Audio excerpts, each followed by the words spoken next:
Hello, friends and neighbors. Welcome to the Sunny Side of Life Bible in a Year experience.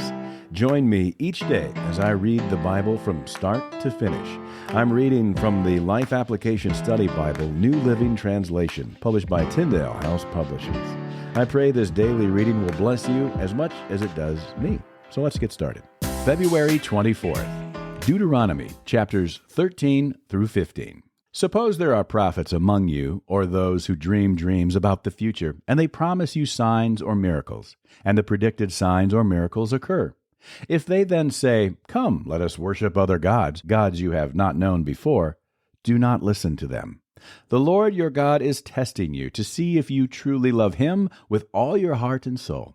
Serve only the Lord your God and fear Him alone. Obey His commands, listen to His voice, and cling to Him. The false prophets or visionaries who try to lead you astray must be put to death, for they encourage rebellion against the Lord your God, who redeemed you from slavery and brought you out of the land of Egypt. Since they try to lead you astray from the way the Lord your God commanded you to live, you must put them to death. In this way, you will purge the evil from among you.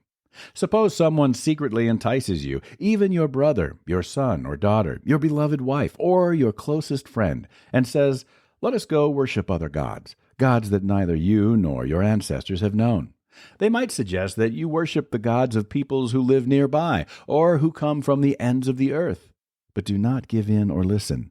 Have no pity, and do not spare or protect them. You must put them to death. Strike the first blow yourself, and then all the people must join in. Stone the guilty ones to death, because they have tried to draw you away from the Lord your God, who rescued you from the land of Egypt, the place of slavery. Then all Israel will hear about it and be afraid, and no one will act so wickedly again. When you begin living in the towns the Lord your God has given you, you may hear that scoundrels among you are leading their fellow citizens astray by saying, "Let us go worship other gods, gods you have not known before." In such cases, you must examine the facts carefully. If you find that the report is true and such a detestable act has been committed among you, you must attack that town and completely destroy all its inhabitants as well as all the livestock. Then you must pile all the plunder in the middle of the open square and burn it. Burn the entire town as a burnt offering to the Lord your God. That town must remain a ruin forever. It may never be rebuilt. Keep none of the plunder that has been set apart for destruction. Then the Lord will turn from His fierce anger and be merciful to you. He will have compassion on you and make you a large nation, just as He swore to your ancestors. The Lord your God will be merciful only if you listen to His voice and keep all His commands that I am giving you today, doing what pleases Him. Since you are the people of the Lord your God, never cut yourselves or shave the hair above your foreheads in mourning for the dead. You have been set apart as holy to the Lord your God, and He has chosen you from all the nations of the earth to be His own special treasure. You must not eat any detestable animals that are ceremonially unclean. These are the animals you may eat: the ox, the sheep, the goat, the deer, the gazelle, the roe deer, the wild goat, the addax, the antelope, and the mountain sheep. You may eat any animal that has completely split hooves and chews the cud, but if the animal doesn't have both, it may not be eaten. So you may not eat the camel, the hare, or the hyrax. They chew the cud but do not have split hooves, so they are ceremonially unclean for you. And you may not eat the pig. It has split hooves but does not chew the cud, so it is ceremonially unclean for you. You may not eat the meat of these animals or even touch their carcasses. Of all the marine animals, you may eat whatever has both fins and scales. You may not, however, eat marine animals that do not have both fins and scales. They are ceremonially unclean for you. You may eat any bird that is ceremonially clean. These are the birds you may not eat: the griffin vulture, the bearded vulture, the black vulture, the kite, the falcon, buzzards of all kinds, ravens of all kinds, the eagle owl, the short-eared owl, the seagull, hawks of all kinds, the little owl, the great owl, the barn owl, the desert owl, the Egyptian vulture, the cormorant, the stork, herons of all kinds, the hoopoe, and the bat. All winged insects that walk along the ground are ceremonially unclean for you and may not be eaten. But you may eat any winged bird or insect that is ceremonially clean.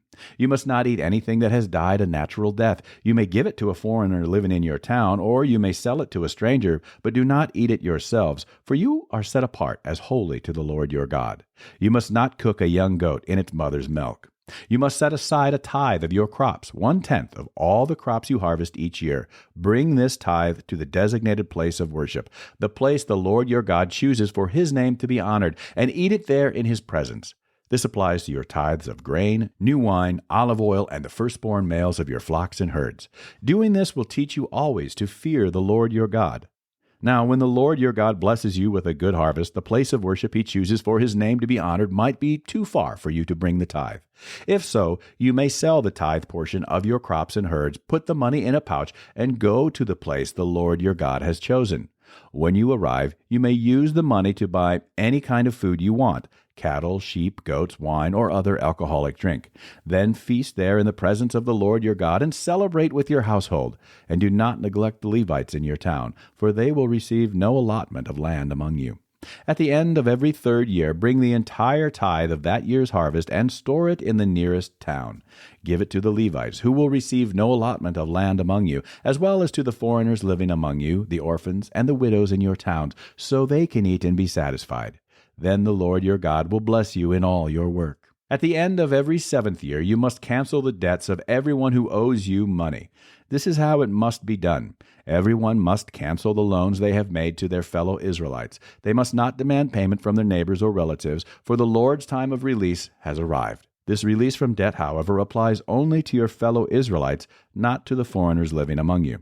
There should be no poor among you, for the Lord your God will greatly bless you in the land He has given you as a special possession. You will receive this blessing if you are careful to obey all the commands of the Lord your God that I am giving you today. The Lord your God will bless you as He has promised. You will lend money to those nations, but will never need to borrow. You will rule many nations, but they will not rule over you. But if there are any poor Israelites in your towns when you arrive in the land the Lord your God has given you, do not be hard-hearted or tight-fisted toward them. Instead, be generous and lend them whatever they need. Do not be mean-spirited and refuse someone a loan because the year for canceling debts is close at hand. If you refuse to make the loan and the needy person cries out to the Lord, you will be considered guilty of sin. Give generously to the poor, not grudgingly, for the Lord your God will bless you in everything you do. There will always be some in the land who are poor. That is why I am commanding you to share freely with the poor and with other Israelites in need. If a fellow Hebrew sells himself or herself to be your servant and serves you for 6 years, in the 7th year you must set that servant free. When you release a male servant, do not send him away empty-handed. Give him a generous farewell gift from your flock, your threshing floor, and your winepress. Share with him some of the bounty with which the Lord your God has blessed you. Remember that you were once slaves in the land of Egypt, and the Lord your God redeemed you. That is why I am giving you this command. But suppose your servant says, I will not leave you, because he loves you and your family, and he has done well with you. In that case, take an awl and push it through his earlobe into the door. After that, he will be your servant for life. And do the same for your female servants. You must not consider it a hardship when you release your servants. Remember that for 6 years they have given you services worth double the wages of hired workers, and the Lord your God will bless you in all you do. You must set aside for the Lord your God all the firstborn males from your flocks and herds. Do not use the firstborn of your herds to work your fields, and do not shear the firstborn of your flocks. Instead, you and your family must eat these animals in the presence of the Lord your God each year at the place He chooses. But if this firstborn animal has any defect, such as lameness or blindness, or if anything else is wrong with it, you must not sacrifice it to the Lord your God. Instead, use it for food for your family in your hometown. Anyone, whether ceremonially clean or unclean, may eat it, just as anyone may eat a gazelle or deer. But you must not consume the blood. You must pour it out on the ground like water. That's it for today, friends. Feel free to read ahead on your own. Before I go, let's share the Lord's Prayer together. Our Father who art in heaven, hallowed be thy name. Thy kingdom come, thy will be done, on earth as it is in heaven.